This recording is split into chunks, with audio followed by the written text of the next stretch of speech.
Sejam bem-vindos e bem-vindas ao meu canal. Se você ainda não me conhece, eu sou a Cristiane Nascimento e nessa aula eu vou falar sobre os créditos que serão pagos na recuperação judicial. Mas antes de começar aqui o tema, já deixe seu like, se inscreva aqui no canal para você acompanhar todo o conteúdo sobre recuperação judicial e direito empresarial. Para começar o nosso tema, o que você precisa saber é quais são os créditos sujeitos à recuperação judicial. Então está aparecendo aí na tela para você o artigo 49 da Lei 11.101 de 2005, que diz que estão sujeitos à recuperação judicial todos os créditos existentes na data do pedido, ainda que não vencidos. Isto quer dizer que se você detém um crédito com data anterior ao pedido de recuperação judicial, aquela data do ajuizamento do pedido de recuperação judicial, este crédito é sujeito aos efeitos da recuperação judicial e será pago nos termos do plano de recuperação judicial. Bom, essa discussão de quais são os créditos sujeitos à recuperação judicial chegou até o STJ, até o Superior Tribunal de Justiça. E essa discussão pacificou o entendimento sobre esse tema, de quais são os créditos sujeitos à recuperação judicial. Então, em seu voto, o ministro Cueva defendeu que a existência do crédito está diretamente ligada à relação jurídica que se estabelece entre o devedor e o credor, pois é com base nela que, ocorrido o fato gerador, surge o direito de exigir o crédito. Ou seja, qual foi a data do inadimplemento da empresa? Qual foi a data do fato que gerou o crédito? Se for em data anterior ao pedido de recuperação judicial, então é um crédito sujeito. O fato gerador aqui é a data do inadimplemento. Então é ele que vai ali nortear a sujeição do crédito. E ainda nessa decisão, nessa discussão que teve, o ministro disse o seguinte: é oportuno consignar que esse entendimento é o que melhor garante o tratamento paritário entre os credores, pois se a existência do crédito dependesse de declaração judicial, algumas vítimas do mesmo evento danoso poderiam, a depender do trâmite processual, estar submetidas aos efeitos da recuperação judicial. A sujeição do crédito não depende de declaração judicial. Então vamos supor que exista uma discussão sobre determinado crédito, se a empresa realmente tem que pagar ou não aquele credor e qual é o valor correto, ou seja, o crédito ilíquido, está discutindo ainda qual é o valor. A sentença desse processo não é um fato gerador, não é porque ela foi em data posterior ao pedido de recuperação judicial, né, que essa sentença apareceu em data posterior ao pedido de recuperação judicial, que ele é um crédito extraconcursal, que não deve ser incluído na lista de credores. Pelo contrário, se está discutindo quanto é devido, se é ou não devido, de fato ocorrido em data anterior à recuperação judicial, então este crédito ele é sujeito à recuperação judicial. Independe de sentença, de certidão de crédito, o que tem que ser analisado aqui é realmente quando que gerou esse crédito, né? Que é a data do fato gerador. Um trecho, né, da decisão do STJ, né, do acórdão, que diz o seguinte: retomando o caso concreto, percebe-se o equívoco do Tribunal Estadual ao classificar o crédito como extraconcursal, tomando como data em que se tornou líquido, ou seja, a sentença. Na hipótese dos autos, o fato gerador do direito à indenização é a inscrição indevida em cadastro restritivo de crédito. Segundo se depreende da petição inicial, o autor foi informado da inscrição indevida em novembro de 2013. Assim, o fato gerador, que é a inscrição indevida, ou seja, é o fato que gerou ali uma obrigação, ocorreu antes de 20 de 6 de 2016, data do pedido de recuperação judicial, estando o crédito, portanto, submetido aos efeitos da recuperação judicial. E aqui eu trouxe um exemplo prático, né, para vocês entenderem aí sobre o fato gerador. Então eu coloquei lá um caso hipotético, né, de uma recuperação judicial. Então, data do ajuizamento da recuperação judicial da empresa devedora Alfa Limitada, uma empresa que eu inventei, 18 de 11 de 2020. E nós temos aqui um documento, né, o documento que embasa o crédito de determinado credor.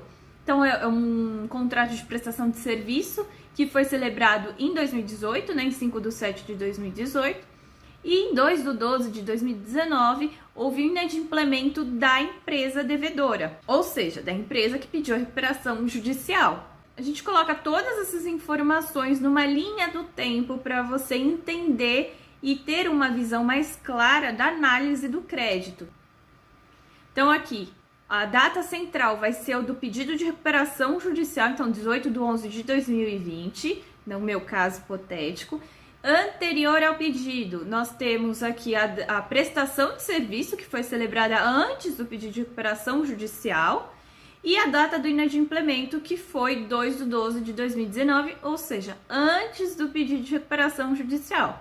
Tem alguma data que é posterior a novembro de 2020? Não tem. Então, naquela parte direita, nós não vamos colocar nada, a não ser que tenha alguma data e você, vai incluir.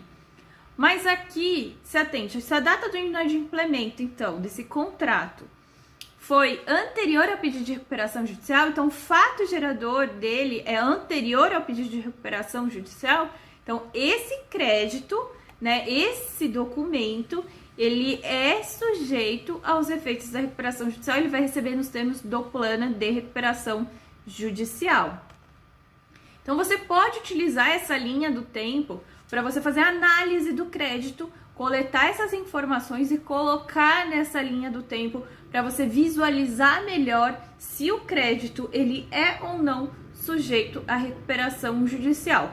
Claro que dependendo do crédito tem algumas particularidades, tem algumas exceções, mas em regra, para você analisar, é interessante você colocar nessa linha do tempo que vai facilitar muito a sua vida. E aqui eu trouxe um passo a passo para você analisar esse crédito. A primeira coisa que você vai fazer é pegar a data do contrato. Quando que foi celebrado o contrato? Porque se você celebrou o contrato depois da recuperação judicial, então as outras informações são irrelevantes. O crédito não é sujeito à recuperação judicial. Agora, se o crédito foi celebrado em data anterior, então pera lá, vamos aqui analisar esse crédito com mais detalhes. Então, considerando o nosso crédito aqui, o nosso caso hipotético, o crédito é anterior ao pedido de recuperação. O contrato foi celebrado em data anterior ao pedido de recuperação judicial. Então, vamos lá selecionar a data do contrato. E vamos pegar a data do ajuizamento da recuperação judicial, a data que foi protocolada. Então, aqui é um ponto de atenção também, porque não é aquela data que aparece lá no ESAGE quando você acessa o processo de recuperação judicial. É importante você acessar o processo, entrar lá no primeiro item, no primeiro documento, que é a petição inicial, para de fato você constatar qual foi a data que foi ajuizada aquela ação de recuperação judicial. Porque às vezes o sistema do ESAGE, ali naquela telinha inicial, ele pode trazer algumas inconsistências, tá? Segundo passo, ver a data do inadimplemento. Quando foi o fato gerador do crédito, Qual foi a data do inadimplemento? Foi em data anterior ou foi em data posterior? Vamos anotar essa data, a data do inadimplemento, tá?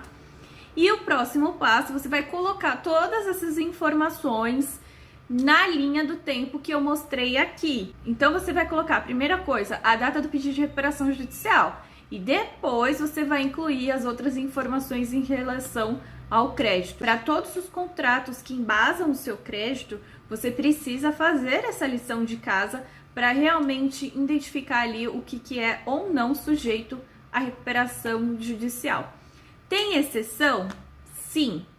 Então, a exceção está lá no artigo 49, parágrafo 3º da Lei 11.101 de 2005, que diz o seguinte: tratando-se de crédito titular da posição de proprietário fiduciário de bens móveis ou imóveis, de arrendador mercantil, de proprietário promitente vendedor de imóveis, cujos respectivos contratos contenham cláusula de irrevogabilidade ou irretratabilidade, inclusive em corporações imobiliárias ou proprietário em contrato de venda com reserva de domínio, seu crédito não se submeterá aos efeitos da recuperação judicial, não será incluída na relação de credores e não será pago nos termos do plano de recuperação judicial.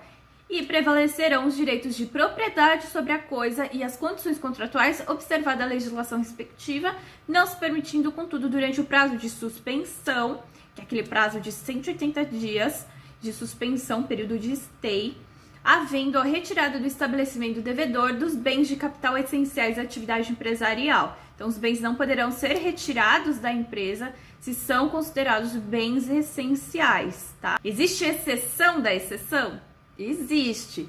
Se esses contratos aqui, previstos lá no artigo 49, parágrafo 3º, eles não estiverem bem formalizados, há sim a chance desse crédito ser discutido para inclusão na lista de credores e ser classificado não como crédito extraconcursal, que são os créditos não sujeitos à recuperação, mas como créditos quirografários, que são aqueles créditos que não detêm nenhuma garantia e serão pagos nos termos do plano de recuperação judicial. E lá naquela classificação de credores, ele é o terceiro da lista, né? Ele é a terceira classe a ser paga na recuperação judicial. A primeira são os créditos trabalhistas, a segunda a garantia real e a terceira são os créditos quirografários. E a missão dessa semana é você analisar os créditos, os contratos, selecionando todas as informações e colocar nessa linha do tempo que eu mostrei aqui nesse vídeo para você. E depois você me conta aqui nos comentários se facilitou a sua análise. Eu deixei também lá no canal do Telegram Recupera Empresa um modelo de uma análise mais detalhada de um crédito. Então, todas as informações além dessa análise do fato gerador que você precisa fazer para elaborar a sua tese. Se você gostou desse vídeo, já deixa o seu like e se inscreva aqui no canal para você acompanhar conteúdos de recuperação judicial e direito empresarial. Então, até a próxima!